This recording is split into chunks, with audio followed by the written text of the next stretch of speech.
আপনারা জানেন যে জুলাই আগস্টের যে বিপ্লব সেটি কীভাবে সংগঠিত হয়েছিল, ছাত্রদের যে আন্দোলন, সেই আন্দোলনে বাংলাদেশ জাতীয়তাবাদী দল কীভাবে সম্পৃক্ত হয়েছিল। তবে সেই আন্দোলনের প্রেক্ষাপটকে যদি স্মরণ করতে যাই, আমরা যদি পূর্বের ইতিহাসকে ভুলে যাই, তাহলে কিন্তু সেটি আমাদের অত্যন্ত ভুল হবে। কারণ ইতিহাস সবসময় সাক্ষী। 16 বছরে যে ফ্যাসিস্ট বিরোধী আন্দোলনে কি ঘটেছিল সেগুলো কিন্তু আপনাদেরকে স্মরণ করতে হবে। তার এই প্রেক্ষাপটেই কিন্তু আপনার এই জুলাই আগস্টের আন্দোলন কিন্তু হয়েছে। আপনাদের মনে আছে শিয়া বাটার ও ভিটামিন ই সমৃদ্ধ লিলি হালাল বিউটি সোপ, তারুণ্যময় উজ্জ্বল ত্বকের জন্য। যে কতগুলো গুম, কতগুলো খুন হয়েছে আপনাদের নিশ্চয়ই মনে আছে। সেই আমাদের ইলিয়াস ভাইয়ের কথা, কিংবা বাংলাদেশ জাতীয়তাবাদী দলের নির্বাহী কমিটির সদস্য সেই চৌধুরী আলমের কথা।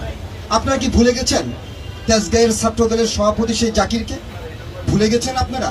সেই জনির বুকের যখন 12টি তাজা বুলেট জনির হৃদয়কে ভেদ করে মৃত্যুবরণ শাহাদাত বরণ করেছিলেন সেই জনি, তাকে আমরা কিন্তু তাদের সকলকেই স্মরণ রাখতে হবে। অধিকারের শুধু একটি হিসাব অনুসারে প্রায় 677 জনকে ফ্যাসিস্ট সরকার গুম করেছিল। তার মধ্যে ম্যাক্সিমামই ছিলেন বাংলাদেশ জাতীয়তাবাদী দলের। শুধু তাই নয়, প্রায় 1047 জনকে কারাবরণে যারা করেছিলেন, তাই কারাগারে তাদের মৃত্যু হয়েছিল। তার মধ্যে আমাদের ছাত্র দলের সাবেক সভাপতি এবং সাবেক এমপি নাসিরউদ্দিন পিন্টু কিন্তু ছিলেন। তাহলে আপনারা কিভাবে মনে রাখবেন? আপনারা অনেকেই বলেছেন যে জুলাই আগস্টকে স্মরণ করার জন্য আমরা যেন পূর্বের ইতিহাসকে যেন ভুলে না যাই। আমাদের বাংলাদেশ জাতীয়তাবাদী দলের প্রায় 52 লক্ষ নেতাকর্মীর বিরুদ্ধে 1,42,000-এর উপরে মামলা হয়েছে। সেগুলো কি ভুলে গেছেন? সেই মামলা কিন্তু এখনো কিন্তু প্রত্যাহার হয়নি। আমি জানি যে আমার পাশের যে ডান পাশে বাম পাশে বসে আছেন, তাদের মামলা কিন্তু এখন, ইভেন আমাদের মামলা কিন্তু এখনো প্রত্যাহার হয়নি। তারপরেও কিন্তু বাংলাদেশ জাতীয়তাবাদী দল সবসময় এদেশের মানুষের পাশে এবং বিভিন্ন আন্দোলন সংগ্রামে তাদের ভূমিকা কিন্তু রেখেছে। আমি কুমিল্লা জেলা ডেপকে ধন্যবাদ জানাতে চাই যে তারা এই ধরনের কেন্দ্রীয় কর্মসূচির যে অংশগ্রহণে তারা এই সুন্দর একটি অনুষ্ঠান আয়োজন করতে পেরেছে। সারা বাংলাদেশে আজকে সমগ্র ব্রাঞ্চগুলো, যতগুলো ডিস্ট্রিক্ট আছে, প্রায় ম্যাক্সিমাম ডিস্ট্রিক্টে কিন্তু আমি আসার পথে কথা বলছিলাম, তারা কিন্তু তাদের এই কর্মসূচি কিন্তু পালন করছে। কাদেরকে উদ্দেশ্য করে?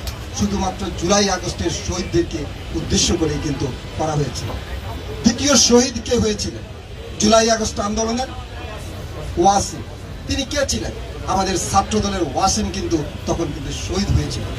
প্রায় বাংলাদেশ জাতীয়তাবাদী দলের একটি হিসাব মতে কমপক্ষে 422 জন শহীদ হয়েছেন এই জুলাই আগস্ট আন্দোলনে, শুধু বাংলাদেশ জাতীয়তাবাদী দলের বা কিংবা তাদের অঙ্গ সংগঠনের নেতৃবৃন্দ দ্বারা। তাহলে আজকে আমরা কিন্তু আমাদের যে ভাই বোন যারা শহীদ হয়েছেন তাদের সকলকে আমাদেরকে স্মরণ করতে হবে, এবং তাদের শহীদদের যারা শহীদ হয়েছেন তাদের সকলের উদ্দেশ্যেই আমাদের কিছু না কিছু করতে হবে। আমাদের দলের ভারপ্রাপ্ত চেয়ারম্যান তার দিক নির্দেশনা কিন্তু তুলে ধরেছেন। তিনি বলেছেন যে প্রতিটি শহীদের জন্যই তিনি কিছু করতে চান, তাদের স্মৃতির জন্য। যেখানেই সড়ক হোক কিংবা মসজিদ হোক কিংবা প্রতিষ্ঠান হোক, শিক্ষা প্রতিষ্ঠান হোক, তাদের জন্য ইনশাল্লাহ ভবিষ্যতে যদি তিনি কোনোদিন যদি এদেশের ক্ষমতার আসীনে আদিষ্ট হন, তাহলে কিন্তু জনগণের রায় সেটি হয়, তাহলে অবশ্যই তিনি সেটি করবেন, এবং সেই বিশ্বাস কিন্তু আমাদের সকলেরই আছে। এবং আপনারা দেখেছেন যে যারা বিভিন্ন সময়ে বিভিন্ন আন্দোলনে আহত হয়েছেন, আমার স্পষ্টই মনে আছে, আমি কুমিল্লাতে এসেছিলাম, কুমিল্লার বিভিন্ন মেডিকেল কলেজে গিয়েছি, হাসপাতালে গিয়েছি তাদের চিকিৎসার স্বার্থে। এবং যারা এই জুলাই আগস্টে আন্দোলনে যারা আহত হয়েছিলেন তাদের চিকিৎসার জন্য আমি জেল থেকে 6 তারিখে মুক্তি পাওয়ার পরে 7 তারিখ থেকে কিন্তু তাদের চিকিৎসার জন্য দলের ভারপ্রাপ্ত চেয়ারম্যান যারা তারেক রহমানের সাহায্য নিয়ে কিন্তু তাদের বিভিন্ন হসপিটালে কিন্তু এক হসপিটাল থেকে আরেক হসপিটাল ঘুরে এসেছি।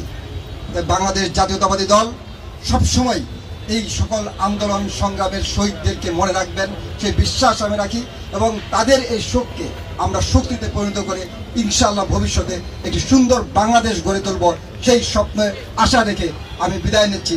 ধন্যবাদ আপনাদের সকলকে। আসসালামু আলাইকুম। এটা এমন ছিল যে ওইখানে রিজভী ভাই নীরবে বসে আছে, ওখান থেকে সব টেলিফোন বন্ধ, শুধু ইনফরমেশন দিচ্ছে। রোহিত ভাইও আছে ওইখানে। আমরা যে পরিস্থিতি ছিল যে ভাই গত 2 দিন ধরে ডিম চলতেছে, ঠিক আছে, কি আনা যাইতে পারে? আমার মনে পড়ে, আমার চোখের পানি এসে যাইতেছে এই মুহূর্তে। বিজয় ভাই বলতেছিল, ইয়াসিন ভাই বড় মাছের দরকার নাই, ছোট ছোট কাতল রুইয়ের ফোনা আছে না, এটি পাক করলেও হবে। বিশ্বাস করেন আমার চোখের পানি আসতেছে। এই ছিল সেই রফিক ভাই, এই ছিল রিজভী ভাইয়ের অবদান। আমরা ওইখানে খেতে গিয়েও গোপনীয়তা রক্ষা করতে হয়েছে। আমি চলে যেতে হয়েছে এক ধরনের ড্রেস পরে, আমার ড্রাইভারকে বলতে হয়েছে এইভাবে খানা নিয়ে অমুক বাসায় ঢুকবে, অমুক বাসার থেকে এইদিকে ঘুরা এইদিকে আসবে, কারণ ডিবি আমাদের পিছনেও ঘুরে বেড়াচ্ছে।